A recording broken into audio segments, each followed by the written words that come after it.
Antes de dar la bienvenida a todos y cada uno de ustedes y de pasar las maestras con los niños a la escuela dominical, bueno, las cosas de la tecnología realmente son increíbles. Me dijeron que el domingo pasado la retransmisión que hicimos en directo por lo visto salió bien. A nosotros allí donde estábamos, las indicaciones es que estaba llegando bien, tanto la imagen como el sonido, pero bueno, ya lo que pasaba aquí no controlamos. Pero gracias al Señor parece que llegó bien la retransmisión. Estábamos a casi 10.000 kilómetros de distancia, en San Francisco, en California, en el otro lado de los Estados Unidos. Un viaje de 13 horas de avión cada otro. Y la verdad es que fue un tiempo extraordinario. Estuvimos llevando cultos especiales el día viernes, la famosa isla de Alcatraz. El día viernes, el sábado estuvimos prácticamente todo el día en la iglesia y luego el domingo también a la mañana, y fue, ya digo, un tiempo extraordinario. Tuvimos la oportunidad de ver cómo va marchando esta congregación y estamos muy agradecidos al Señor porque se están haciendo las cosas muy bien. Por supuesto había comida, no solamente las mujeres tienen comida cuando hacen alguna celebración, nosotros también comimos algo. Bueno, yo prácticamente nada, pero los que estaban allí comieron bastante. Y tuvimos, ahí lo pueden ver, nuestro primer aniversario. ¿Quién nos iba a decir a nosotros hace unos años atrás que íbamos a poder viajar por el mundo entero, verdad? Visitando hermanos, y en esta ocasión una de nuestras congregaciones en los Estados Unidos. Y la verdad que fue un tiempo maravilloso. El viernes solamente fue para los miembros de la iglesia allí presencial, para los miembros también de la iglesia virtual. Ya el sábado, todo el que quería venir podía venir. Vinieron hermanos de otras congregaciones. Tuvimos culto a la mañana, comimos, luego también a la tarde, a la noche tuvimos otro. Tuvimos también un tiempo muy bonito, muy extenso de preguntas y respuestas. Y luego el domingo a la mañana, digo a la mañana porque hay 8 horas de diferencia. Y créame que tanto la ida como la vuelta cuesta mucho a uno adaptarse otra vez al horario, ¿no? Cuando uno va para allá, cuando allí están despiertos, uno tiene sueño, y cuando uno viene para acá y la gente duerme, yo estoy toda la noche dando vueltas por la casa y poco a poco adaptándonos, ¿no? Pero tuvimos unas reuniones muy hermosas. Tuvimos también la oportunidad de llevar almas nuevas a los pies de Cristo, que eso es una de las cosas más bonitas y más importantes que puede suceder, por supuesto, en una reunión. Conocí a una hermana que había sido durante 27 años miembro muy activo de la Iglesia de los Mormones, allí en Estados Unidos. De hecho, me comentaba que sus hijas se casaron en el famoso templo de los mormones en el estado de Utah, en Estados Unidos. Y ella tuvo un encuentro con Cristo tremendo. Y todas sus hijas las logró llevar también a los pies de Cristo. Y ella vive a 8 horas de ese lugar donde estábamos celebrando el culto. Nosotros todavía en San Francisco no tenemos un local, digamos, propio o digamos como este que podemos alquilarlo, sino que ese es el salón de un instituto, de un colegio. Solamente los hermanos se pueden congregar ahí los días domingo. Durante toda la semana están los chicos estudiando en la escuela y ellos ven el culto, como lo vieron ustedes el domingo pasado, por esa pantalla grande que ustedes vieron ahí. Y esta hermana viajó 8 horas en coche, con 5 mujeres más que la acompañaron, y una de ellas aceptó al Señor cuando hicimos un llamado. Después tuvieron que volver otras 8 horas a su respectivo hogar, porque viven cerca de la ciudad de San Diego. Ellas hicieron noche el día sábado allí. Pero me impactó muchísimo ver cómo el Señor ha llevado su palabra a rincones donde jamás en la vida habíamos pensado que llegaría la palabra. Ver a personas que hicieron 8 horas en coche de ida y 8 horas de vuelta para ir a un par de cultos y darle las gracias públicamente al Señor por lo que estos años han representado para ellas, es realmente espectacular. Pero aún más me sorprendió saber que esta hermana, que fue durante 27 años miembro de la Iglesia de los Mormones, ahora mismo en su casa está llevando un grupo de estudio bíblico con mujeres. Y estas son las cosas que hace el Espíritu de Dios. Amén, hermanos. Estas son las cosas que hace el Señor. Ese es el grupo de la iglesia. Esos son los miembros de la iglesia de San Francisco. No están ahí las visitas, no están ahí hermanos que vinieron de otras congregaciones. Solamente aparecen ahí los hermanos que forman parte de esa iglesia. Aparte de ese precioso grupo de hermanos, hay 6 hogares donde se hacen reuniones. Todas las semanas hay 6 hogares diferentes donde se dan estudios bíblicos con la finalidad de alcanzar almas nuevas. Y el objetivo es cada vez que haya más hogares, que sean como hogares evangelísticos, donde se predique la palabra y después puedan venir a los respectivos cultos. Vieron por ahí una bandera venezolana en una mesa, y es que el domingo a la mañana hubo comida de todas las naciones representadas, porque ahí hay hermanos de Colombia, de Venezuela, hermanos de México, hermanos de muchos países, y cada uno hizo su comida típica y cada uno iba por la mesa pues cogiendo el plato que más le gustaba, ¿no? El que más quisiera comer. Así es que doy gracias al Señor por esta obra que el Señor ha levantado ahí en ese lugar. Y estamos muy agradecidos porque al día siguiente, el día lunes y martes, nos llevaron a este parque espectacular que yo, mientras grabábamos algunos devocionales y sacábamos algunos vídeos y fotografías, yo le decía a Luis, que fue el que me acompañó en esta ocasión, ahí estábamos grabando un devocional, es imposible en estas fotografías poder transmitir la grandeza de ese parque. Allí se ve la mano de Dios por todas partes. Ahí están los árboles más grandes del mundo, las famosas secoyas, unos árboles gigantescos. Incluso hay uno de ellos, ahí hay uno caído, pero hay uno de ellos que lo perforaron, no sé si saldrá ahí en la fotografía, creo que está allá al fondo, y se puede meter uno por en medio. Y es realmente impresionante. Ese parque de Yosemite se tarda 7 horas en coche poder recorrerlo todo. 7 horas en coche. Imagínense, en 7 horas casi te vas de una punta a otra de casi de España, ¿no? Y ahí solamente para recorrer ese parque. Allí grabamos algunos devocionales, allí sacamos algunas fotografías y fue un día, digamos, de descanso, donde vimos la mano de Dios, porque la mano de Dios, hermanos, se ve por todas partes. Yo le decía, todas esas paredes que ven ahí son de granito, una altura tremenda. Yo le decía a los hermanos que es una lástima que hay creyentes que han desarrollado como una especie de habilidad para ver al diablo por todas partes. ¿Conocen gente así? El diablo por aquí, el diablo por allá. Y hermanos, perdónenme, pero yo es que a quien veo por todas partes es a mi Dios. Yo veo al Señor por todos lados. Yo cuando veo esas montañas, esos ríos, esos valles, esas cascadas, realmente me quedo con la boca abierta. Digo, Señor, los cielos cuentan la gloria de Dios y el firmamento anuncia la obra de tus manos.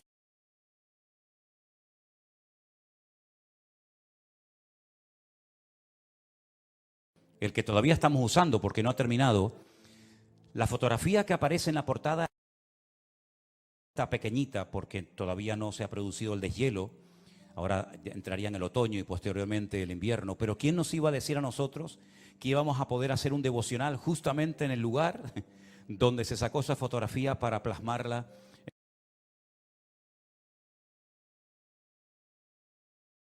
Al Señor, y estamos muy contentos por esa congregación hermosa que el Señor ha dado y ha sustentado hasta el día de hoy. A Él toda la gloria y la honra. Fuerte ese aplauso a nuestro Dios.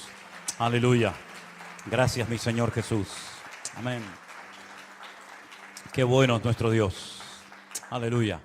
Pueden pasar los niños a la clase de la escuela dominical. Y me pasaron una nota diciéndome que tenemos una visita de unos hermanos que vienen de muy lejos y vienen específicamente para estar con nosotros en el culto de hoy. Son hermanos que vienen desde la República Dominicana, nada más y nada menos. Nuestra hermana Ivana Durán, nuestra Juana Durán, nuestra hermana Rosa Julia y nuestro hermano José Pérez. ¿Dónde están? ¿Se pueden poner de pie los tres? Damos un fuerte aplauso a nuestros hermanos. Dios les bendiga, hermanos queridos. Qué tremendo de tan lejos, ¿no? Me decían los hermanos que esta mañana estuvieron en el puerto de la Cruz, ¿sí? Y esta tarde aquí con nosotros. Y creo que usted me decía que nos lleva siguiendo desde el 2018, cuando yo tenía el pelo negro. ¿Eh? Casi rubio, sí, bueno. Ahora no sé lo que tengo, pero un día fui rubio. Bienvenidos, hermanos. Que Dios les bendiga. Después, por favor, del culto se acercan a los hermanos y les saludan. Me imagino que ustedes se congregan en una iglesia allí en la isla, ¿no? En la República Dominicana. El único país del mundo. Esto es una cosa tremenda. El único país del mundo que tiene la Biblia dentro de la bandera de su país. Ni los americanos, mi hermano. Ni los americanos tienen eso, pero ustedes tienen la honra de tener la Biblia dentro de su bandera. Y dice, ¿qué dice dentro?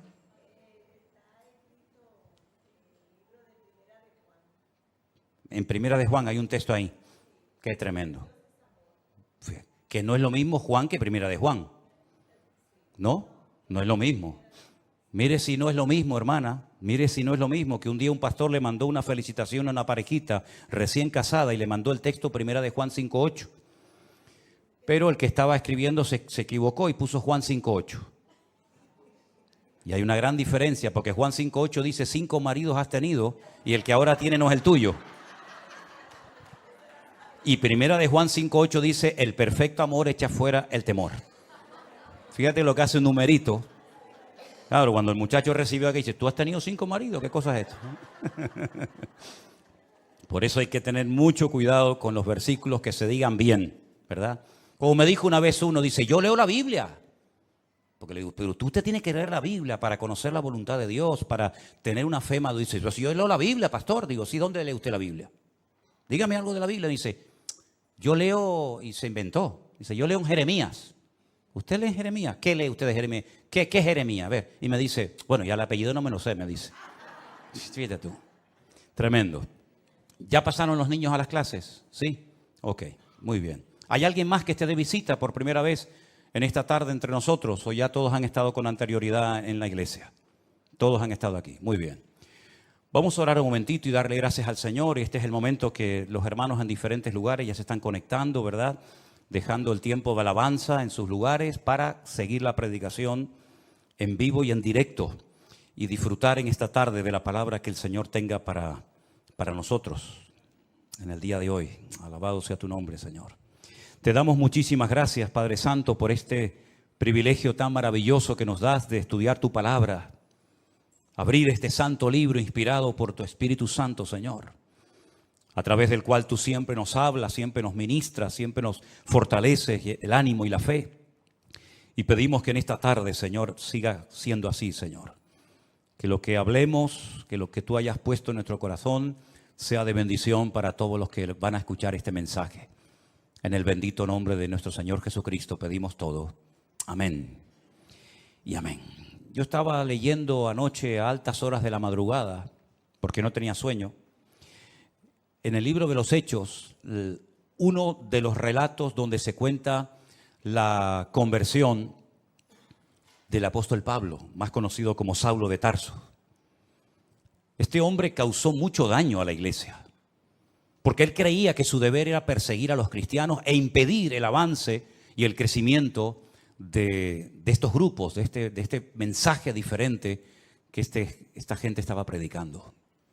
Él dice cuando se convirtió que él consideraba que este era su deber, que Dios lo había, por así decirlo, como elegido para que él impidiera que los cristianos se expandieran y para que esta secta, como se le llamaba en aquel tiempo, fuera conocida en todas partes del mundo. Dice que envuelto en este proyecto de obstaculizar, de impedir el avance y el crecimiento de este grupo, de este movimiento nuevo, él se acerca a las autoridades religiosas de su época y les pide autorización para poder viajar a otras naciones y traer a Jerusalén a personas que formaban parte de este grupo y forzarlos a renegar de su fe en Cristo. Y entonces dice que él recibe unas cartas que le autorizan a ir, por ejemplo, a Siria, concretamente a Damasco, su capital, para traer creyentes a Jerusalén y allí forzarlos y probablemente hasta torturarlos. Y vete tú también saber si hasta matarlos, para que volvieran otra vez al cumplimiento de la ley de Moisés y a todas esas cosas que sabemos. Y el capítulo 9 nos cuenta parte de su testimonio y dice la palabra de Dios que mientras él iba camino hacia Damasco, él cayó a tierra. Algo le pasó. La presencia del Señor fue tan poderosa que él cayó desplomado al suelo. Y entonces queda automáticamente ciego. Y oye una voz que le hablaba en hebreo.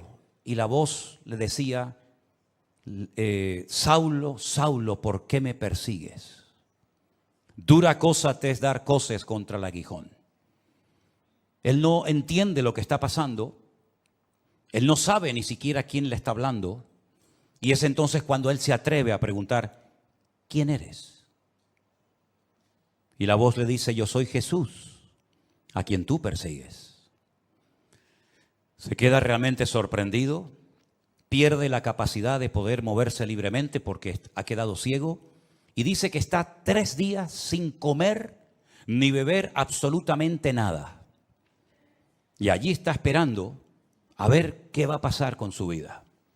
Había en esa ciudad un discípulo llamado Ananías, que no lo vayan a confundir con el Ananías que cae muerto en la iglesia primitiva, que era el marido de Zafira, ¿se acuerdan?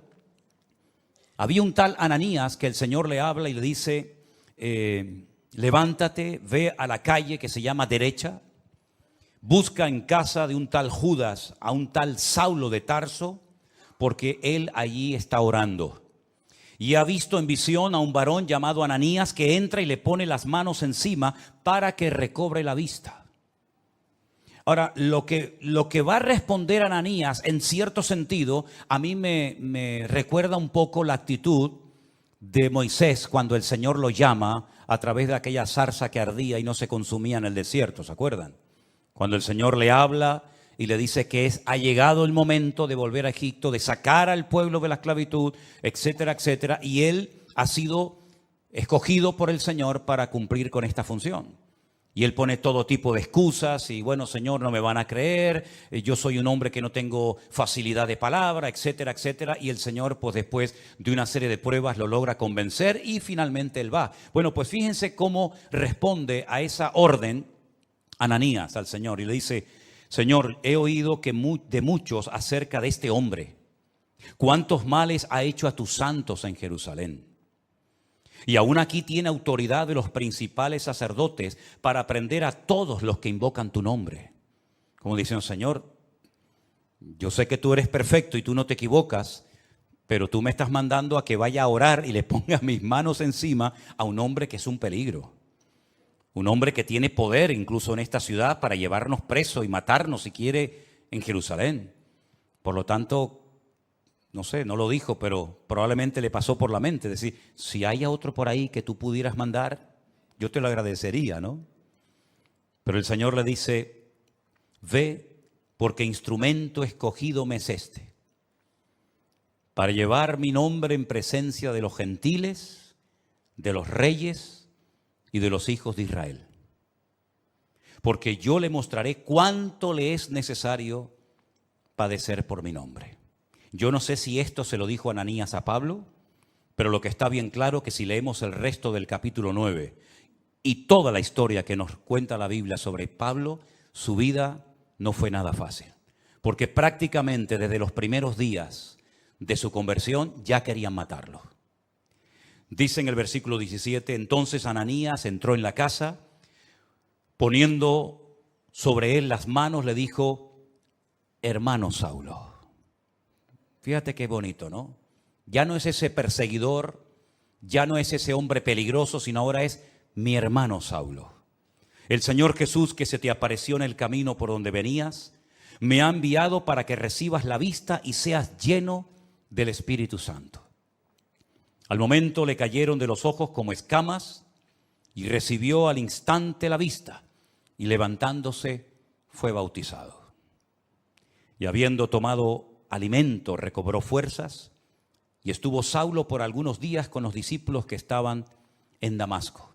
A los pocos días, ya de recuperarse y de encontrarse bien y recobrar la vista, ya inmediatamente se puso a predicar el Evangelio de Jesucristo. Y ya desde aquellos primeros momentos, ya los judíos habían decidido quitarle la vida.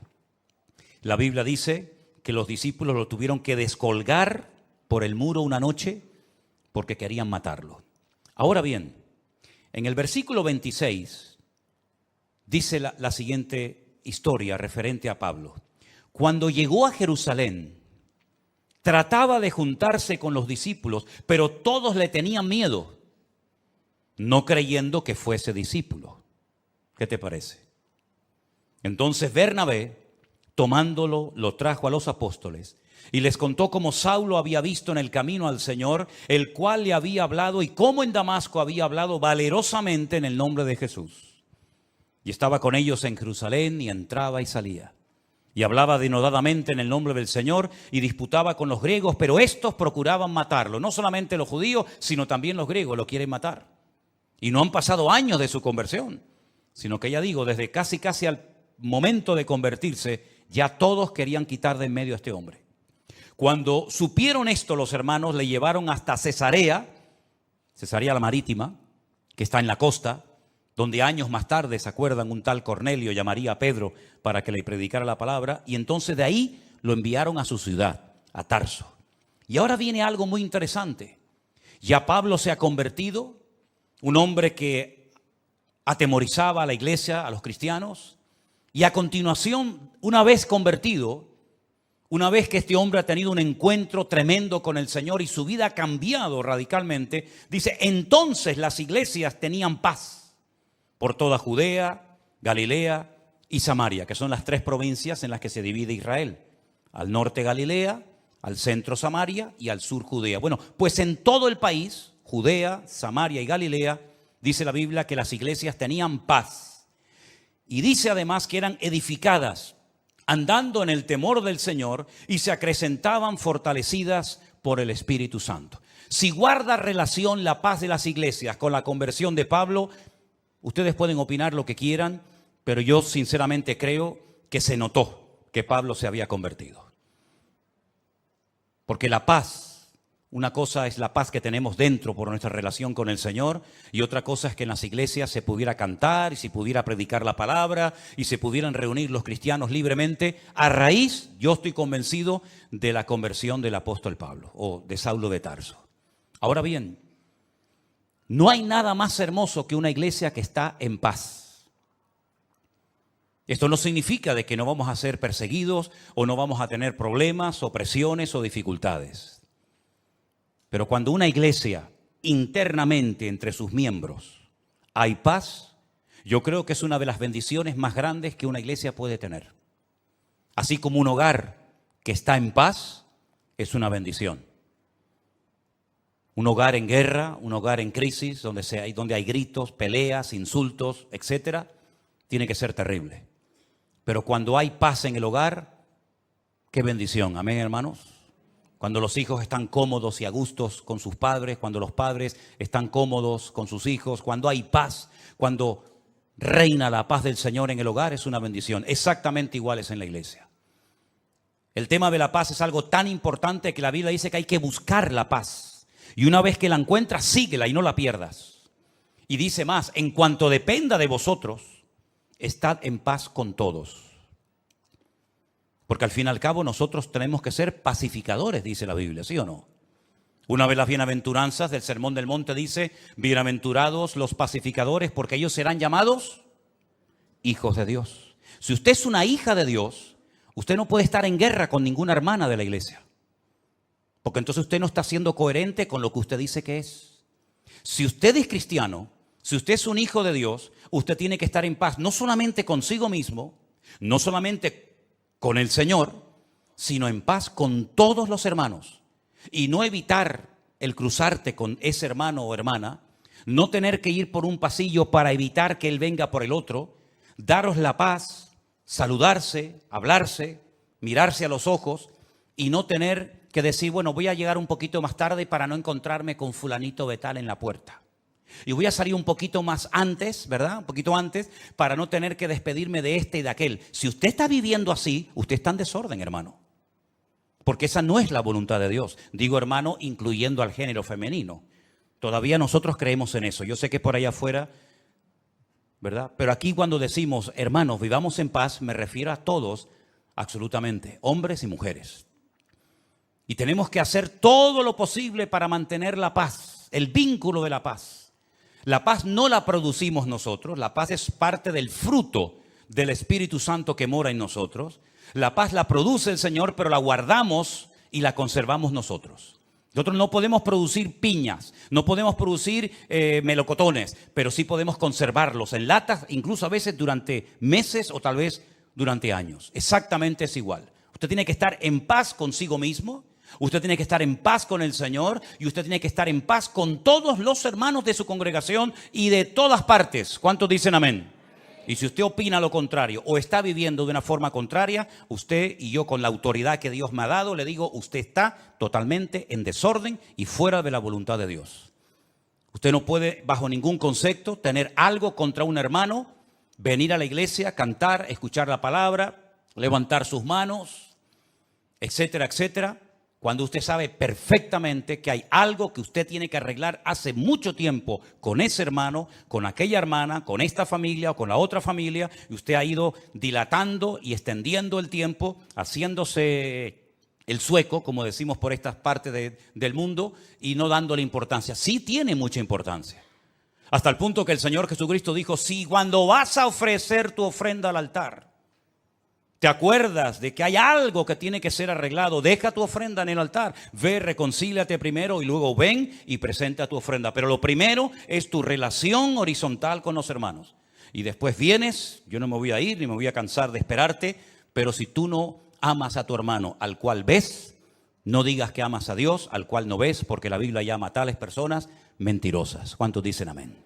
Tenemos que ser pacificadores, tenemos que buscar la paz y mantenerla, tenemos que hacer todo lo posible por vivir en paz. Y si alguien no quiere perdonarte, si alguien no quiere arreglar el tema, bueno, pero por lo menos que usted cuando ponga su cabeza en la almohada duerma con su conciencia tranquila y sepa que usted ha hecho todo lo posible por arreglar el asunto, por arreglar el problema, y si no ha sido posible, por lo menos que usted diga, yo hice mi parte y ahora le dejo el tema en las manos del Señor. Pero no le quite importancia a este tema, porque no hay nada más hermoso y nada más poderoso que una iglesia en paz. Repito, no solamente con el Señor, sino también entre los hermanos. ¿Cuántos dicen amén? Cuando nosotros tenemos conocimiento de Dios y de su palabra, ese conocimiento nos compromete. El conocimiento no es para presumir. Mire cuánto sé. Le voy a decir cuántos versículos de la Biblia sé o cuántos capítulos conozco. No, el conocimiento no es para eso. El conocimiento nos capacita para poner en práctica lo que hemos leído, lo que sabemos, y para poder vivir una vida cristiana práctica y no desde el balcón de la teoría, sino vivir como el Señor quiere que vivamos. Y por eso, como las iglesias tenían paz, dice que por eso las iglesias eran edificadas. ¿Cómo se edifica una iglesia? Bueno, lo primero que tiene que tener claro una iglesia, que lo que le va a dar sustento y fundamento a una congregación, a un ministerio y a una vida, es la roca que es la palabra de Dios. ¿Cuántos dicen amén? Todos conocemos la historia de aquellos dos que querían construir una casa. ¿Se acuerdan? Uno sobre la arena, deprisa, rápido, no tenía tiempo para esperar. El otro que cavó, ahondó, llegó a la roca, edificó su casa. Cuando vinieron los problemas, las turbulencias, los vientos, los huracanes, la lluvia, etcétera, una cayó y fue grande su ruina. La otra permaneció. ¿Por qué? Porque tenía fundamento. Una iglesia para permanecer en el tiempo. Un creyente para mantenerse firme contra los achaques del enemigo, las pruebas, las tribulaciones, las presiones, las críticas, todo lo que usted quiera mencionar. La única forma es que tú tengas una base, no unos deseos, no unos anhelos, no. Un fundamento lo suficientemente sólido, porque la iglesia tiene que tener personalidad y criterio propio. Yo lo dije hace poco, la iglesia, el cristianismo está siendo atacado, nos están buscando las cosquillas por todas partes. Si no es por los niños en la escuela, es por la universidad, si no es por las leyes del gobierno, nos están tratando de provocar y pinchar y burlarse y reírse, hasta de una forma legal, ¿verdad? Pero sin embargo, una iglesia que crece es una iglesia que sabe lo que tiene que creer, lo que tiene que practicar y lo que tiene que rechazar contundentemente, aunque no sea popular su postura. Y es que, dicho sea de paso, el cristianismo nunca ha sido popular. Si usted lo que quiere es ahora que está convertido, caerle bien a tu gente, algunos sí, pero te aseguro que a muchos no le hará ninguna gracia Ni les va a traer lo más mínimo saber que tú ahora dices que vas en serio con el Señor. No le va a hacer ninguna gracia. ¿Vas a aguantar la presión? ¿Vas a aguantar la burla? ¿O vas a pasar desapercibido? ¿O vas a marcar una diferencia como tantos y tantos hombres y mujeres de la Biblia a lo largo de la historia marcaron una diferencia porque no se dejaron arrastrar, no se dejaron corromper por la corriente de este mundo? Las iglesias eran edificadas porque sabían que Cristo le da estabilidad a la vida de una iglesia y a la vida de un creyente. Nosotros tenemos que ser muy valientes hoy en día, y perdonen que les diga, para encontrar a muchos cristianos valientes. Y valiente no es venir a la iglesia, eso no tiene ningún acto de valentía, por lo menos en Europa. A lo mejor habría que tener mucho valor para ir a una iglesia en otros países donde hay persecución, pero para entrar por estas puertas, ¿qué valentía tienes que tener? Ninguna. Para leer la Biblia no hace falta ser valientes, por lo menos hoy por hoy, hoy en día en Europa o en países que nos están viendo ahora mismo. Pero yo cuando hablo de valentía, hablo de tomar decisiones, de estar dispuesto a jugármela por el Señor. Hemos dicho durante años cosas que yo después compruebo a la luz de la realidad que son simplemente teorías y opiniones. Lo primero en mi vida es el Señor. ¿Seguro que lo primero en tu vida es el Señor? ¿Tú estás seguro de eso? ¿Tú estás plenamente convencido que el justo por la fe vivirá? Entonces, ¿por qué no vive por fe? Si eso es verdad y tú lo crees, ¿por qué te agarras tanto a lo que tienes y no a lo que eres en el Señor? Porque hay incluso personas que no tienen tantas responsabilidades en la vida que atender y que les cuesta tanto dar pasos de fe. Pero sin embargo después predican y hablan de la fe, pero a la hora de la verdad no dan los pasos correspondientes. Las iglesias del Nuevo Testamento eran iglesias valientes, no solamente porque se jugaban la vida, muchos de ellos, sino porque el cristianismo llegará un momento en el que vas a ser confrontado con tu fe. Y en ese momento tú tendrás que demostrar si verdaderamente tú estás bien parado en Cristo o no. Las iglesias tenían paz, por lo tanto eran edificadas, pero dice además que andaban en el temor de Dios. Bueno, ya todos sabemos a estas alturas, creo yo, la diferencia entre miedo y el temor a Dios. Nosotros no tenemos miedo a nadie, ni a nada, pero sí tenemos que tener temor, es decir, respeto a Dios. Tal vez uno de los versículos más conocidos que menciona este tema es el de Proverbios, cuando dice que el principio de la sabiduría es el temor de Dios. Pero es que a mí me gusta otro que también habla del temor de Dios, que también está en Proverbios, que dice que el principio de la sabiduría es aborrecer el mal. Y dice la Biblia que las iglesias de Judea, de Galilea y de Samaria andaban en el temor de Dios. Es decir, eran iglesias que andaban en orden. Eran iglesias que andaban alineadas con Dios y con su palabra. Eran iglesias que no vivían en la carne. Eran iglesias que andaban en santidad, comprometidos, sabiendo que ellos eran, como dijo el Señor, la sal de la tierra y la luz del mundo. No siempre fue así. Después hubieron tremendas persecuciones, muchos hermanos perdieron la vida, unos fueron quemados, torturados, crucificados, etcétera, etcétera. Pero por lo menos durante un tiempo, el libro de los Hechos destaca que hubo un tiempo que había paz en las iglesias. Las iglesias eran edificadas en la palabra, en el amor unos con otros, porque andaban en el temor de Dios. Y parece como que una cosa nos lleva a otra. Cuando hay paz, nos podemos edificar mutuamente unos a los otros. Y cuando nos edificamos es porque entendemos que el temor de Dios implica compromiso el uno con el otro. El venir a la iglesia no es hola, hola, buenas tardes, Dios te bendiga. No es venir de excursión a la iglesia. Yo noto que hay algunos que vienen de excursión a la iglesia.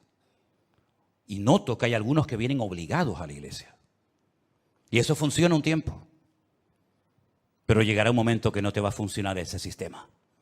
Llegará un momento que el niño o la niña te dirán, no voy a la iglesia. Y ya no sirve. Te quito el teléfono, no sales con tus amigas, no te va a funcionar ese sistema. Porque perdiste la guerra hace muchos años y la quieres ganar ahora. Y yo dije hace unas cuantas semanas atrás que hay batallas que las tienes que ganar hace años. Tuviste que haberlas ganado hace años. Como David aprendió a ganar muchas batallas en su vida privada para después, cuando llegó el momento de su vida pública, derrotar a aquella mole de hombre llamado el gigante Goliat. Pero no era la primera vez que se enfrentaba a un obstáculo tremendo.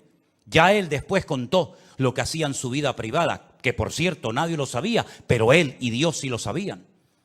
Por lo tanto, hay batallas que si tú has ido perdiendo en tu intimidad, después no vengas aquí dándote las de valiente de que ahora todo se va a solucionar porque has perdido la guerra hace muchos años.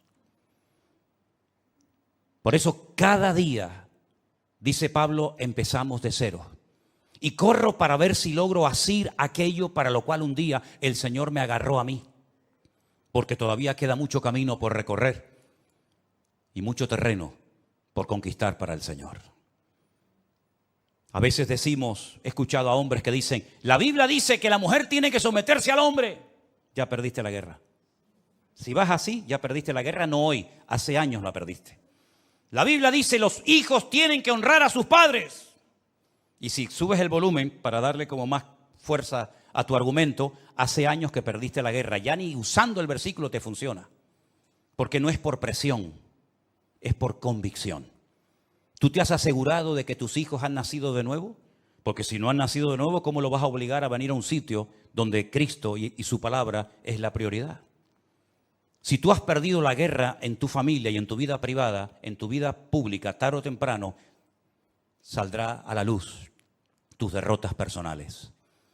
Por eso, queridos hermanos, si no somos capaces de andar en el temor de Dios, ¿qué es el temor a Dios? Pongamos ejemplos prácticos. El temor a Dios es tener respeto a las cosas de Dios. El saber que aunque nadie me está mirando, aunque nadie me está observando, eso que estoy haciendo en ese momento, eso que estoy mirando en ese momento, no es la voluntad de Dios. Y no necesito a alguien que me fiscalice, no necesito a alguien que me haga sombra o me ponga encima su mirada para decir, ay, perdón. Porque yo sé que los ojos del Señor me están observando 24 horas al día. Y el temor de Dios funciona debería de funcionar cuando estoy acompañado y cuando estoy solo. Y ese era uno de los secretos del crecimiento numérico y cualitativo de la iglesia en aquellos tiempos. Que andaban en el temor de Dios, sabían que hay cosas que no le agradan al Señor. Y déjenme que les diga algo. En aquellos tiempos, por lo menos en este momento, no todo el mundo tenía como tú y como yo una Biblia en la mano. Porque eso de tener una Biblia en la mano completa, desde lo que Dios le decía a Moisés, lo que Dios le revelaba a David en aquellos hermosos salmos, lo que el Señor le reveló a Juan en la isla de Patmos en cuanto al futuro, lo que Pablo daba como instrucciones a las iglesias de Corinto, de Éfeso, de Colosa, de Filipo, etcétera. Toda esa instrucción, toda esa enseñanza, toda esa sabiduría, toda esa colección inmensa de palabras revelada e inspirada por Dios, eso es un privilegio que durante siglos y siglos millones de hermanos nuestros no tuvieron. Es muy fácil cuando tú oras al Señor decir, bueno, creo que esta porción de Corintios o de Romanos o de Filipenses o este salmo o esta palabra de Isaías o de Jeremías o este ejemplo de Daniel o de José me pueden venir bien. Sí, claro, pero porque tú tienes toda la Biblia. Pero te repito, durante siglos y siglos hubieron millones de hermanos nuestros que nunca tuvieron el privilegio de tener una Biblia en sus manos. Y eso es algo que tenemos que valorar. Hay cosas que tenemos que valorar en nuestra vida para que nuestra vida realmente sea una vida fructífera y bendecida por el Señor. Y una de ellas es tener toda la palabra de Dios en mi mano, a la cual puedo recurrir y estudiar y escudriñar en cualquier momento. ¿Cuántos dicen amén? Otra cosa muy importante que tenemos que valorar es la iglesia que tenemos. ¿Saben cuántos hermanos les gustaría tener un lugar donde poder congregarse y no lo tienen? Bien porque a lo mejor no hay una iglesia cerca de su casa, bien porque las que hay son un desastre y enseñan cosas que no son bíblicas, por el motivo que sea. Pero ¿sabes el privilegio de poder tener un lugar donde tú puedes encontrarte con otros hermanos cuantas veces tú quieras? ¿Saben el privilegio que tienen, por ejemplo, nuestros hermanos allí en San Francisco, con lo que estuve la semana pasada, de tener una iglesia? Amen su congregación, amen las personas que están trabajando allí, dando su tiempo y su vida. Hay algunos que tienen la sensación de que siempre lo que no tenemos es lo mejor y no lo que tenemos. Siempre la mejor iglesia es la que no tengo. El mejor pastor es el que no tengo. Los mejores líderes son los que no tengo. ¿Cuándo llegará el día en que muchos cristianos inmaduros y carnales se den cuenta que lo mejor no es lo que me falta, lo mejor es lo que ya tengo, que me dio el Señor hace mucho tiempo. ¿Cuántos dicen amén? Dele gracias a Dios por sus hermanos. Dele gracias a Dios por la Biblia, dele gracias a Dios por sus obreros, por sus pastores, dele gracias al Señor por su iglesia. No esté siempre con un ojo por arriba y con un ojo por otro lado. Valore lo que tiene. Porque yo he llegado a la conclusión de que hay algunas personas que dicen que se fueron de algunas iglesias, pero después viendo cómo andan hoy en día, pues a lo mejor empiezo a dudar de que no salieron de su iglesia porque a lo mejor en su iglesia se hacía todo mal, sino porque a lo mejor ellos eran los que estaban mal y no querían someterse ni obedecer la palabra de Dios. Qué maravilla ver este versículo, hermanos. Y al final la conclusión es que eran fortalecidas por el Espíritu Santo. Tenían paz, eran edificadas, andaban en el temor de Dios, se acrecentaban, es decir, crecían, se multiplicaban, fortalecidas por el Espíritu Santo. Este es el diseño bíblico perfecto para una iglesia local o en cualquier parte del mundo donde se encuentre. No hay nada más que esto, hermanos. Y cuando dice que eran fortalecidas en el Espíritu Santo, nosotros tenemos que saber a estas alturas que el Consolador o el Espíritu Santo fue enviado por el Señor a la vida del creyente, a la vida de las iglesias para fortalecerlas. Miren, algunas cosas que dijo el Señor en los días previos a su despedida, cuando observó a sus discípulos un tanto tristes, les dijo: no os dejaré huérfanos, tranquilos, no se pongan nerviosos, no estén así preocupados. Yo me voy, pero yo le rogaré al Padre para que os envíe al Consolador, al Espíritu Santo, el cual estará con vosotros para siempre. Jesús no estuvo siempre con sus discípulos, estuvo un tiempo, estuvo unos años y después volvió a la gloria, pero dice: no os dejaré huérfanos. Cuando el Espíritu Santo venga, que ya vino, Él tomará de lo mío y os lo hará saber. Él os recordará todo lo que yo os he enseñado. Él me glorificará a mí. Y Él os guiará a toda la verdad. ¿Cuántos dicen amén? Por eso el apóstol Pablo escribía aquellas cartas y en una de ellas decía: hermanos, por favor, no quiero que ignoréis que vuestro cuerpo ahora es el templo del Espíritu Santo de Dios, el cual mora en vosotros. Mira, ni Moisés, ni Jeremías, ni Isaías, ni David, ni ningún personaje del Antiguo Testamento podía decir: en mi cuerpo mora 24 horas al día el Espíritu Santo de Dios. Ninguno de ellos lo pudo decir, porque no era el momento. Pero ahora, en estos tiempos, desde que nació la iglesia en el día de Pentecostés hasta el día de hoy, nosotros podemos asegurar con la Biblia en la mano de que nosotros somos portadores, templo del Espíritu Santo de Dios, el cual mora en nosotros. Ya no tenemos que ir a un templo en particular para ver y observar y experimentar la presencia del Señor, sino que Dios mora en mí, Dios vive dentro de mí. Y si el Espíritu de Dios mora en nosotros, Él dará testimonio a nuestro espíritu de que estamos o no en la verdad. Si el Espíritu de Dios mora en nosotros, comenzará a cambiar nuestra forma de pensar. Porque dice que los que son de la carne piensan en las cosas de la carne. Faltaría más. ¿En qué van a pensar? Pero dice: pero los que son del Espíritu piensan en las cosas del Espíritu. Te cambia la forma de hablar, te cambia la forma de pensar, te cambia la forma de vivir. Y por eso tenemos un capítulo entero que sería buenísimo que se lo aprendieran de memoria. No digo léanlo, no, eso ya era hace años. Eso ya era hace años. Pastor nos dijo que leyera, no, ahora te digo que te lo aprendas de memoria. Tenemos que ir avanzando, ¿no? Si no, siempre estamos igual, como los niños pequeñitos. Léanse el capítulo 8. ¿Cuántos leyeron el capítulo 8 de Romanos? Eso ya pasó a la historia. Ahora usted tiene toda una semana para aprenderse un capítulo entero de la Biblia. Y lo puede hacer perfectamente, ¿eh? Porque yo cuando veo a gente que está estudiando medicina y se tienen que aprender miles de términos y miles de medicamentos y lo hacen, ¿cómo no nos vamos a aprender nosotros? Además, cuando contamos con la ayuda del Espíritu Santo de Dios, ¿sí o no?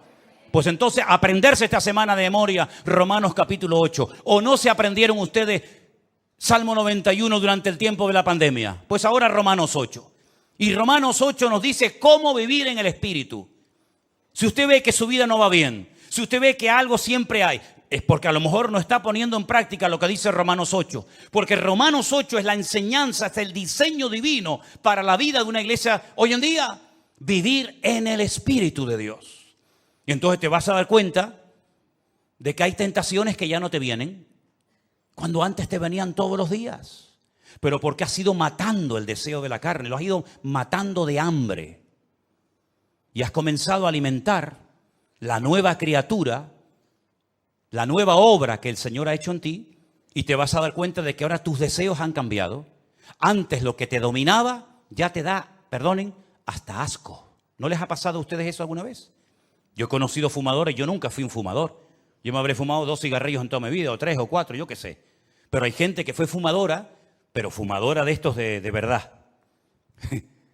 Que me dicen, a mí se me pone una persona hoy en día que fuma a mi lado y me da asco. Y tú, a ti te da asco. Pero si tú antes te daba, ya. Os digo, fumar, perdonen, parece como que siempre el pecado más grande es el de fumar. Bueno, digo criticar, o digo beber, o digo cualquier otro. Cuando tú verdaderamente estás empapado y enamorado del Señor y tienes tus ideas claras y estás alineado y centrado en el Señor y andas no por impulsos, por emociones, por sentimientos, sino andas fortalecido en el Espíritu y por el temor de Dios, te vas a dar cuenta de que tus gustos han cambiado. Hay músicas que no te van a gustar porque le ofenden y le molestan al Espíritu Santo que mora en ti. Pastor, es bueno que yo oiga esto o lo otro. Digo, usted es cristiana, ore al Señor y ya verás lo que el Espíritu Santo te dice a tu corazón. Es más, si estuviéramos más llenos del Señor, no haríamos tantas preguntas. Estoy convencido de ello. Porque el Espíritu que mora en nosotros nos pondría en nosotros el anhelo de Cristo para hablar, para pensar, para vestirnos o para lo que sea. Cuando usted se pone en el espejo, pregúntale al Señor, Señor, ¿cómo me ves? ¿Hay algo que no te gusta de mí? Y yo te aseguro que si tú eres sincero contigo mismo, el Señor te va a decir, quítate ese pendiente de la oreja, bobo. ¿Qué haces tú con eso? ¿Qué haces tú con eso? Ay, perdón, Señor. ¿Y para qué te estás pensando en poner un tatuaje? No, pero me voy a poner, esfuérzate y sé valiente. Déjate de tatuajes y vive esforzado y valiente. Porque te lo puedes poner en el brazo, pero después puedes ser un pelele y un machango. Así que déjate de tanto tatuaje y tanta bobería. Señor, ¿y yo puedo ir a la playa y quitármelo de arriba para ponerme morenita? Tú te vas a dar cuenta que cuando tú estás alineado con el Señor y fortalecido en el Espíritu y andando en el temor de Dios, hay muchas cosas que tú dices, oye, yo no sé lo que me pasa, pero ya no tengo deseo de hacer aquello, o de ver esto, o de tocar lo otro. ¿Por qué? Porque el Espíritu que mora en vosotros os anhela celosamente, dice la palabra de Dios. Y si no, miren ejemplos en la Biblia de personas que nunca jamás leyeron la Biblia y decían, eso no lo podemos hacer porque eso no es la voluntad de Dios. ¿Y dónde lo habían leído? No hace falta leerlo. Tenían tanta comunión, estaban tan alineados con el Señor que sabían lo que a Dios le agradaba y lo que a Dios le desagradaba. Así de claro. Pero claro, hijo, si tú vives en la carne, si tú estás todo el día pensando en la carne, si estás rodeado de carne y si también te mueves en un ambiente de carne y después dices, no, es que no se me abren las puertas, es que Dios no me ayuda, es que Dios no me bendice, pero tú te crees que con la vida de desorden que tú llevas, Dios tiene la obligación de edificarte, de fortalecerte y de bendecirte. Hay un precio que pagar, queridos hermanos. Esto no es apretar un botón y decir, bueno, yo toco el botón y ya de arriba abajo el Señor me llena, me bendice y me transforma. No es así. Primeramente piensa, ¿cómo me llevo yo con mis hermanos en la iglesia? ¿Hay paz unos con otros? Porque si no hay paz, esto no es para ti, ¿eh? Esto no es para ti. Tendrás que pasar hoy, aceptar al Señor, pedir perdón y arrepentirte. Pero si tú estás en paz, entonces, ¿qué vas a querer? Edificar a los hermanos. Y si habéis prestado atención a la lectura esta tarde que dice, ¿cómo se edifica la iglesia? Por la actividad propia, mutua, de cada miembro. ¿Lo habéis leído, no? ¿Sí o no? El cuerpo va creciendo según la actividad propia de cada miembro para ir edificándose en amor. Así se edifica una iglesia. Con la actividad de cada uno de nosotros, aportando cada uno su granito de arena, aportando cada uno su don, su talento, su habilidad, su conocimiento, etcétera, etcétera, y cada uno aportando lo que tiene que aportar, lo que Dios te ha dado, ese cuerpo va creciendo y se va edificando hasta llegar a la estatura de la plenitud de Cristo, a un varón perfecto. Eso es lo que dice la palabra de Dios. Si lo hacemos, el crecimiento viene solo. Esta gente no tenían que salir por las calles haciendo campañas evangelísticas. Es que yo no veo en la Biblia campañas evangelísticas, sino que dice que el Señor añadía cada día a la iglesia los que habían de ser salvos. No estoy diciendo que no haya que salir a predicar el evangelio, no estoy diciendo eso. Lo que estoy diciendo es que el Señor mandaba a la congregación y era la iglesia un imán que atraía a la gente, porque el estilo de vida de los creyentes era diferente, y lo que hoy en día la gente está buscando es gente que sea honesta, que sea sincera, que vivan lo que predican y no que digan una cosa y que luego hagan otra. Por eso, mis queridos hermanos, el Espíritu Santo se movía en aquellas congregaciones con una libertad tremenda. ¿Por qué? Porque donde hay santidad, donde hay orden, ahí se mueve el Espíritu de Dios. Cuando la iglesia no es esto, cuando la iglesia no funciona según este diseño bíblico, la iglesia se convierte en lo que tú quieras. En un club de amigos, en una ONG, en un lugar de altruismo, en un lugar donde se reparte tal vez comida, pero la iglesia perdió la función de ser el agente de Dios en este mundo. Y el Señor nos da la oportunidad y el privilegio de reunirnos pues 1 o 2 veces a la semana o cuando sea en este lugar o en cualquier otro. Pero durante la semana la luz se esparce. Ahora la luz está concentrada en un lugar. Todos estamos siendo alimentados, instruidos, ¿verdad?, edificados por la palabra, pero cuando termine esta reunión, y en sus respectivos países lo mismo, la luz se va a esparcir. Y durante toda la semana, cada uno de ustedes en el lugar donde viva, donde trabaja, donde estudies, vas a tener que marcar una diferencia y vas a ser una luz. Pero estás realmente fortalecido, edificado en el Señor para poder vivir una vida cristiana victoriosa. Porque si tu vida cristiana depende única y exclusivamente de un culto, yo no sé cómo aguantas, sinceramente. Yo no sé cómo puede aguantar un creyente viviendo única y exclusivamente de cultos. Eso es muy complicado. Tú tienes que tener tu propia comunión y tu propia relación con el Señor cada día. Porque aquí dentro, no digo que no se te presenten tentaciones, porque a veces hay algunos o algunas que vienen con otras intenciones, pero digamos que las tentaciones grandes no están dentro de la iglesia. Seamos sinceros. Las tentaciones, las presiones, etcétera, etcétera, está allá afuera. Cuando tú estés solo mañana y te llame aquel o aquella, ¿cómo vas a reaccionar, hermano? ¿Cómo vas a reaccionar? ¿Con la carita de santo y de bueno que tenías hoy? ¿O te volverá a salir el indio que llevamos todos dentro? Dios nos tiene que sacudir el alma para que nos demos cuenta de que somos el objetivo del enemigo y sobre todo nuestros hijos.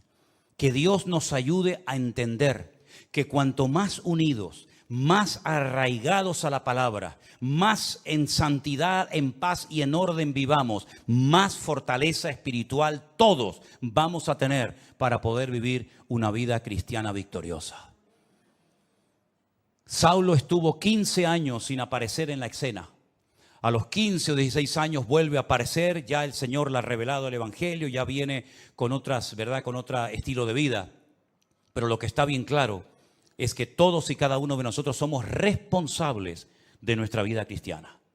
Usted no puede depender de cultos, no puede depender de pastores, usted tiene que depender única y exclusivamente de su relación con el Señor.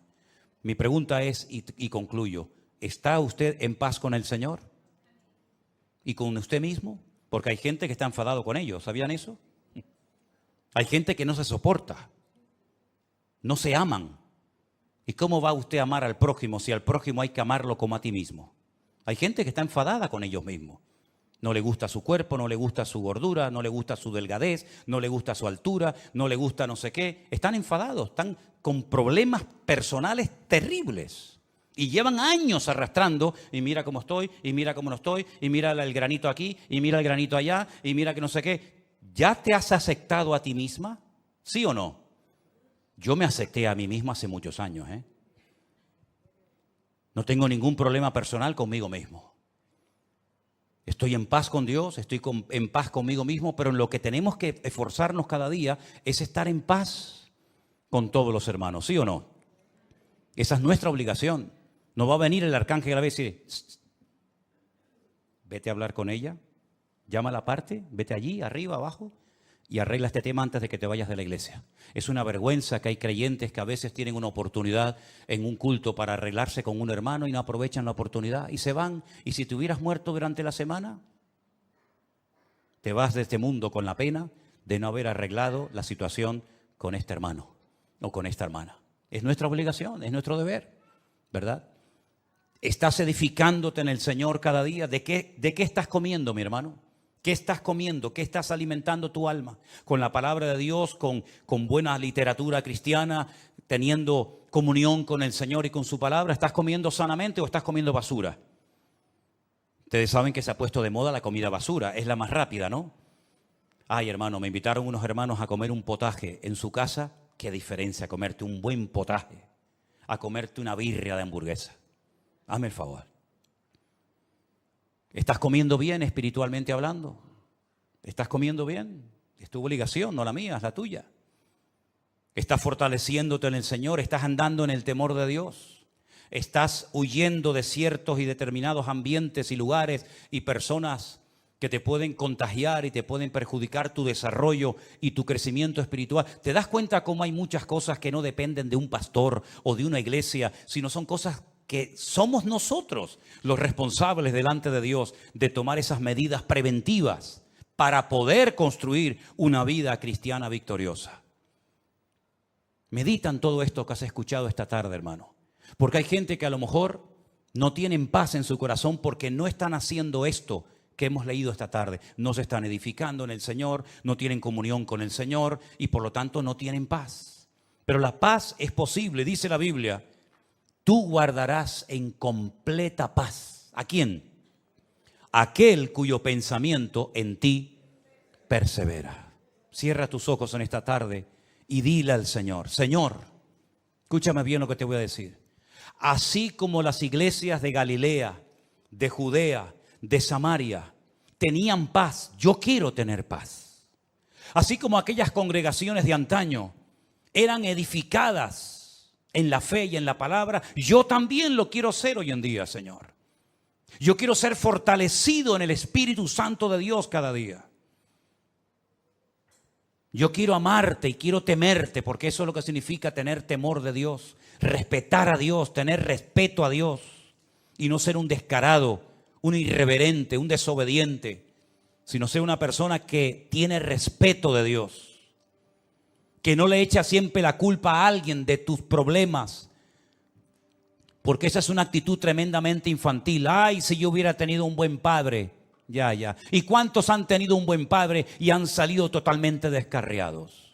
Así que no le eches la culpa al padre que no tuviste o a la madre que no tuviste o que tienes. No le eches la culpa al pastor, al diablo, al mundo, a la iglesia, a los jóvenes. No, ya está bien. Así actúan los niños pequeñitos. Siempre la culpa la tienen los demás. Pero es tiempo, mis queridos hermanos, de mirarnos, de examinarnos a nosotros mismos, de probarnos a nosotros mismos y de reconocer que yo soy el único responsable de mi vida espiritual, de mi crecimiento y desarrollo. Valore lo que Dios le ha dado, mi hermano. No esté saltando de flor en flor, saltando de un lugar a otro. Parece que siempre lo que hacen los demás es mejor que lo que usted tiene o Dios le ha dado. Y si el lugar en el que usted está dice que no tiene lo que tienen otros, pues ya sabe lo que tiene que hacer: aportar, colaborar, integrarse. Y de esa manera usted podrá aportar lo que dice que no tenemos. Madurez, valentía, crecimiento y desarrollo espiritual es lo que necesita urgente la iglesia del Señor hoy en día. Ya basta de ese cristianismo superficial, con una falta de compromiso total y absoluta. Hermanos, nosotros, dice la Biblia, estamos completos en Cristo Jesús. Usted está completo en Cristo Jesús. Solamente tienes que echar mano de lo que Dios te ha dado hace mucho tiempo. El mismo Espíritu de Dios que moraba en Cristo Jesús, nuestro Señor, es el mismo Espíritu que mora ahora en ti. Ni más ni menos.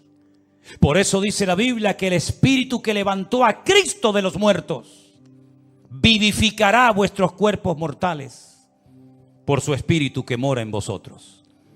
Escuche bien esto, el mismo Espíritu que ungió a Jesús, el mismo Espíritu que guió al Maestro, el mismo Espíritu que Él dijo, el Espíritu de Dios está sobre mí y me ha ungido para dar vista a los ciegos, para dar libertad a los cautivos, para pregonar el año agradable del Señor. Ese mismo Espíritu ahora mora dentro de usted. El mismo. La misma unción, la misma autoridad, el mismo poder. Use, eche mano. Como decía Pablo a Timoteo, echa mano de la vida eterna. Usa lo que Dios te ha dado. Aviva, aviva el fuego del don de Dios que está en ti. No lo apagues. Cumple con tu llamado, cumple con tu ministerio, esfuérzate, pelea la buena batalla, acaba la carrera, guarda la fe. Es nuestro deber, son deberes personales, intransferibles. Nadie puede ocupar mi lugar de oración ante mi Dios. Alguien puede orar por ti, pero si tú no oraste ese día, te lo perdiste. Nadie puede ocupar esa banca, esa silla donde tú estás sentado más que tú. Porque un día Cristo se apareció en un culto y faltaba uno. Y fue el mejor culto de todos. Porque se apareció nada más y nada menos que el resucitado, victorioso y glorioso, el Rey de Reyes y Señor de los Señores. Y Tomás no estaba. Nadie puede leer la Biblia por ti. Nadie puede evangelizar por ti. Otros podrán hacer algo parecido a ti. Pero tus deberes eres tú el responsable de cumplirlos. Ni papá, ni mamá, ni la esposa, ni el marido, ni los hijos, ni el pastor, ni la iglesia. Tú eres el responsable. Es como si tú mañana no vas a trabajar. Tal vez el jefe puede llamar a otro, pero tu deber era haber estado allí. Así que mi querido hermano y amigo, como le dijo el Señor a Ananías, levántate y ve a orar por Saulo de Tarso. Es que es un hombre peligroso. Levántate y vete a orar por Saulo de Tarso. Es que he oído de muchos males que ha hecho a tus santos en Jerusalén. Levántate y ve a la calle derecha. Pon las manos sobre él para que recobre la vista. Ananías, déjate de excusas. Levántate. Y como dice la palabra, y lo dijo Saulo de Tarso, es hora de levantarnos del sueño. Porque la noche está avanzada y se acerca el día. Señor, gracias por tu palabra. Queremos ser esta iglesia de la cual se habla aquí en tu palabra. Iglesias fortalecidas en el Espíritu. Iglesias que andan por el temor de Dios. En paz. Los hermanos unos con otros. Sin guerras, sin peleas, sin murmuraciones ni divisiones internas. Queremos, Señor, vivir conforme a tu diseño en nuestras vidas. Que tú tomes posesión de todo nuestro ser. Y que en estos tiempos difíciles en los cuales nos ha tocado vivir, podamos ser la sal y la luz del mundo. Sabemos que la tierra ya está dando esos dolores de parto tremendos. Cada vez serán más frecuentes y más dolorosos. Y aunque el hombre natural no puede entender lo que está sucediendo, el hombre espiritual sabe qué está sucediendo. Y algunos dicen, ¿por qué? ¿Y por qué? Y yo digo, ¿por qué no? No es por qué. Sabemos para qué el Señor está permitiendo todas esas cosas en países donde se prohíbe su palabra, en países donde persiguen a los cristianos, en países donde se dice en un libro sagrado que tienen que Cristo no es el Hijo de Dios y que no murió en una cruz y que no resucitó, ¿no? Pues muy bien, no quieren andar a las buenas, serán sacudidos como la higuera hasta que caigan de rodillas y reconozcan que el único que puede traer paz es aquel que murió y resucitó al tercer día y está próximo a venir otra vez a este mundo. Recibe la gloria, mi Señor. Aleluya. Sigue obrando, aunque el mundo se burle y se queje, sigue sacudiendo a las naciones de la tierra para que crean que tú eres el camino, la verdad y la vida. Aleluya. En el nombre de Jesús. Amén. Nos ponemos de pie, amados. Aleluya, Jesús. Te adoramos. Levanta tu mano al cielo y adora al Señor, Jesús. Adoren al Señor, hermanos queridos. Él está aquí con nosotros ahora mismo. Aleluya. Santo tu nombre. Aleluya. Te adoramos, Señor. Digno eres. Digno eres, Señor. Sigue obrando, Jesús. Sigue obrando, Señor. Sigue hablando, Señor. Sigue hablando. Oh, Jesús. Gracias. Oh, gracias, Señor. Gracias, Señor. Te adoramos. Oh, gracias. Gracias, Señor Jesús. Aleluya. Y más de ti. Sí, Señor. Gracias, Jesús. Te adoramos, te adoramos. Te adoramos, Señor Jesús. Aleluya.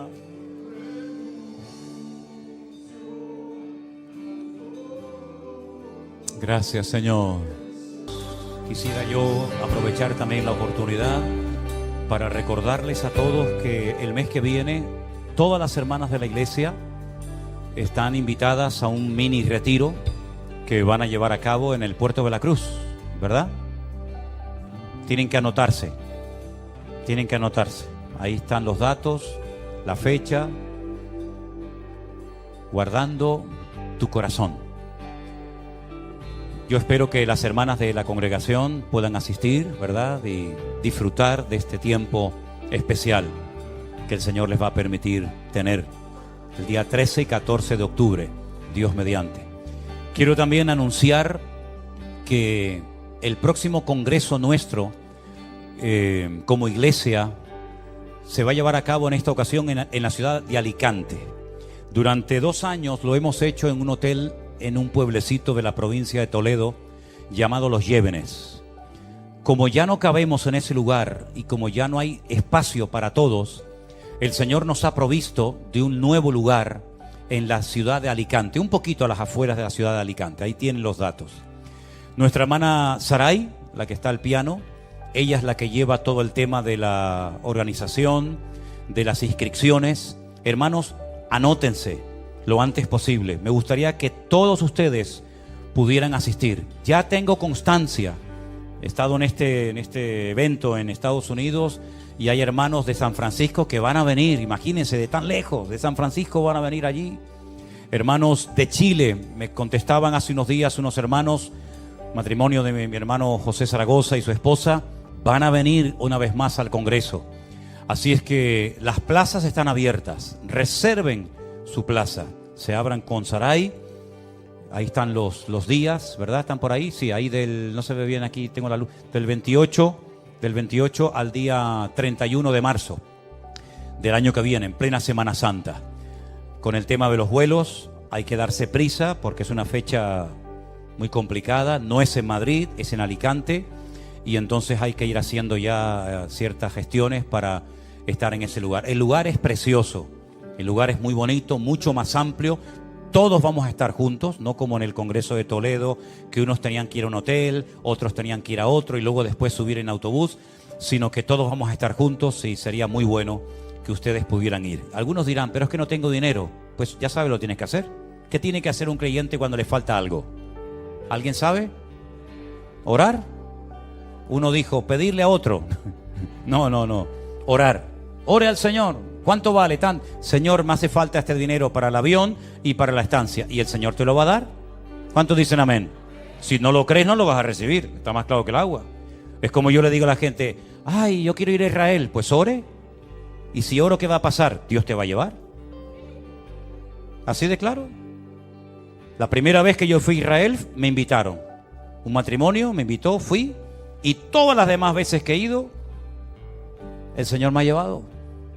Entonces yo te estoy enseñando cómo yo vivo. Y a mí me da resultados. Yo quiero ir a Israel, ora. Mañana te vas a encontrar por la calle un sobre o te va a venir alguien, yo qué sé. Yo quiero ir al Congreso, no tengo dinero, ore y el Señor te va a suplir. Así llevo 41 años de mi vida y no me ha fallado nunca el Señor. Así es que mire, y les voy a contar como testimonio. Y cuento este testimonio, yo sé que supongo, quiero creer que aquí hay la suficiente madurez para poder interpretar el testimonio que yo voy a dar. Porque siempre hay los de la mente retorcida, ¿no?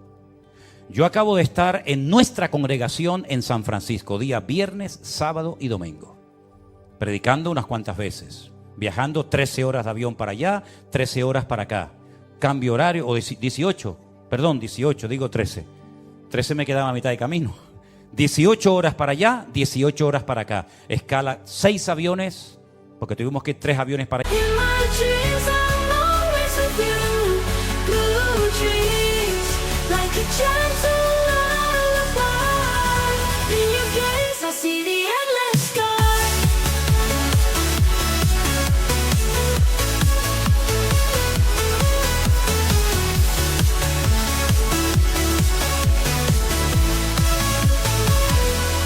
Walking through fields of sapphire light,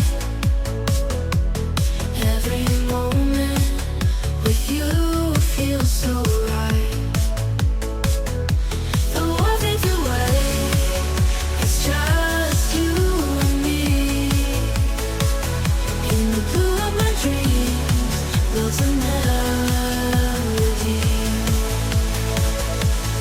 Every touch like waves upon the shore.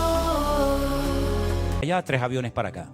Bien, cuando terminó todo, el hermano Jeremías y su esposa Jessica, que son los responsables que yo he puesto al frente de nuestra obra en San Francisco, me llamaron aparte y me dijeron: mira, este sobre con este dinero es lo que se ha vendido de tus libros.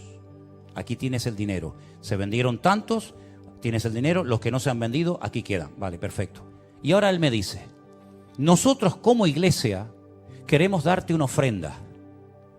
Y me dijo la cantidad. Una muy buena ofrenda. Créame, muy buena ofrenda. Y yo le dije: no la voy a aceptar. Pastor, ¿la rechazas? Digo, no es rechazarla. No quiero que nadie piense que yo hago esto por dinero. Le dices a la iglesia que muchísimas gracias, pero no quiero que nadie vaya a pensar: claro, este viene de España, nos da 3 o 4 cultos, después se lleva una gran ofrenda, ¿verdad? Así cualquiera. Y le dije: no le voy a dar ese gusto a nadie, así que no quiero la ofrenda. Dios les bendiga, se la quedan. Me vengo para Tenerife. Al día siguiente de llegar, o a los 2 días, mi hermano Jeremías me manda un WhatsApp y me dice: un hermano de Guatemala me ha llamado que te quiere mandar una ofrenda aún más grande que la ofrenda que ellos me iban a dar en Estados Unidos. Y me dice: ¿tú me dejas que ese testimonio lo cuente en la iglesia? Digo: no es que te dejo, tienes que contarlo en la iglesia, para que la gente sepa que si no viene por un lado, viene por otro, pero Dios es fiel y no le debe absolutamente nada a nadie. Ese es nuestro Dios. Ese es nuestro. Y gloria para mí ninguna. De verdad lo digo, gloria para mí ninguna, porque yo me venía igual de contento con ofrenda o sin ofrenda, porque yo no estoy aquí desde los 17 años y tengo 62 que voy a hacer ahora por dinero. No estoy aquí por dinero. Si hubiera querido dinero, me hubiera hecho torero como mi padre, ¿sabes? Así que el Señor que me responde a mí es el mismo que tú tienes. Y yo te estoy enseñando cómo yo vivo. Póngalo en práctica. Voy a orar hoy, a partir de hoy, para que el Señor me provea para el retiro en Alicante. Y tú vas a venir a mí y me vas a decir: oye, el Señor me ha respondido. ¿Cuántos lo creen? Espero pronto esos testimonios y los vamos a ver. ¿Dónde está Narcisa y el esposo? allá atrás, que han venido. Acérquense aquí un momentito, déjenme verlos, porque no se ven nada. Son nuestros hermanos de la iglesia virtual del grupo número 3 de Italia. Dios les bendiga. Gloria a Dios, gloria a Dios. Suba, suba. ¡Upa! Gloria a Dios. ¿De qué parte de Italia vienen? Bérgamo. De Bérgamo. Ah, qué lindo, qué lindo. Señor serio. Qué frío pasaba en Bérgamo. Mucho frío. ¿Cuánto tiempo llevan con nosotros viendo los cultos? Porque ustedes no son de los que tienen una iglesia presencial como esta gente aquí. Virtual. 2020. 2020, sí. 19, sí. ¿Qué le diría usted a los hermanos que tienen esta iglesia aquí? Que son afortunadísimos. Y que vengan siempre, que no falten. ¿Ustedes son de Argentina? No, Ecuador. No, de Ecuador. Sí, de Ecuador. 22 Vein- años en la Italia. 22. 22 años en Gloria a Italia. Dios. Qué bendición tener hermanos en todas partes del mundo. Y todo esto, ¿saben quién lo ha hecho? El Señor nuestro Dios.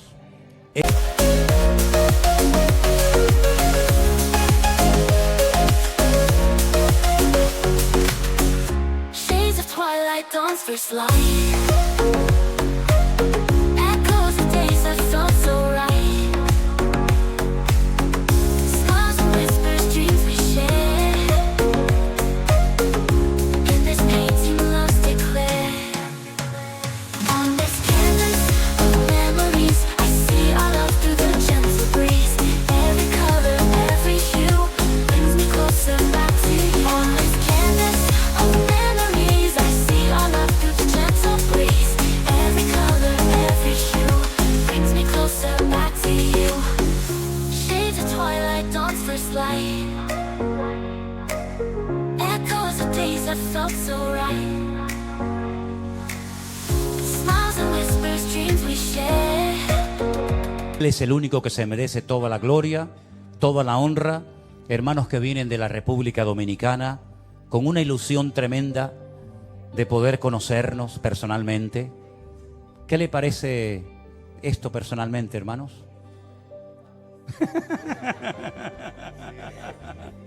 ¿Qué le parece? Tremendo, ¿no? Pues usted puede decir, de oídas te había oído, pero ahora mis ojos te ven. Ese es nuestro Dios, ese es nuestro Dios. Y usted sabe, hermanos, ustedes de Italia, mis hermanos, usted sabe que a veces hay hermanos que se quedan de aquí de Tenerife, que viven cerca. Saben que hay hermanos que se quedan en la casa porque dice que a lo mejor hay un día de mucho frío y no vienen al culto. Y ustedes vienen de la República Dominicana y ustedes vienen de Italia. Y hay hermanos que a lo mejor viven a 4 cuadras de aquí, pero no vienen porque dice que le duele la cabeza. ¿Qué le parece? La tercera, sí. ¿Qué le motiva a venir? Usted como predica. Qué tremendo. Qué tremendo, ¿no? Qué tremendo. Valoremos lo que tenemos antes de que lo perdamos. Porque a veces, ¿verdad? Lamentablemente dice, ay, ¿verdad? Sí, pero ¿y cuando lo tenías? A veces no, ni valorábamos ni le dábamos atención a las cosas. Que Dios nos ayude a estar siempre unidos. Tome la mano del hermano que está a su lado esta tarde y hagamos una oración juntos para mantenernos siempre unidos en el amor de Dios. Señor, te doy gracias por estos hermanos que para nosotros son un ejemplo, viniendo de tan lejos, Señor, gastándose su dinero y su tiempo para oír un culto, para estar en una reunión. Señor, qué privilegio saber que hay hermanos, Señor, que hacen este esfuerzo y que son todo un ejemplo y un desafío para nosotros aquí. Bendícelos, Señor, que se vayan contentos, bendecidos, renovados a sus iglesias, a sus países. Que tu bendición los acompañe, que guardes su salida y su entrada desde ahora y para siempre, Señor. Y que siempre, a pesar de la distancia, nos mantengamos unidos en el Espíritu, sabiendo que somos uno en Cristo Jesús, Señor nuestro. Gracias por estos medios tan poderosos de las redes sociales. Síguelos usando, Señor, para poder alcanzar a millones y a millones de personas para ti. Y en todas las naciones de la tierra ver un despertamiento espiritual y ver cómo se levanta el reino de Dios y la palabra de Dios se extiende por todas las naciones de la tierra. Aviva tu obra, Señor, en medio de los tiempos y fortalece nuestras manos y ayúdanos para seguir adelante predicando tu palabra, Señor. Bendícenos en esta tarde con tu bendición. En el nombre de Jesús. Amén y amén. Fuerte ese aplauso a nuestro Dios. Aleluya.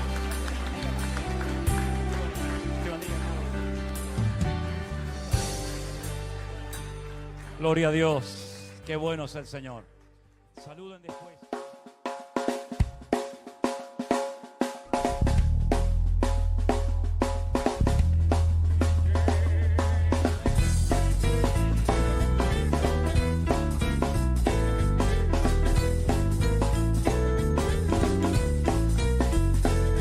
Tienes roto el corazón de tanto sufrir y llorar.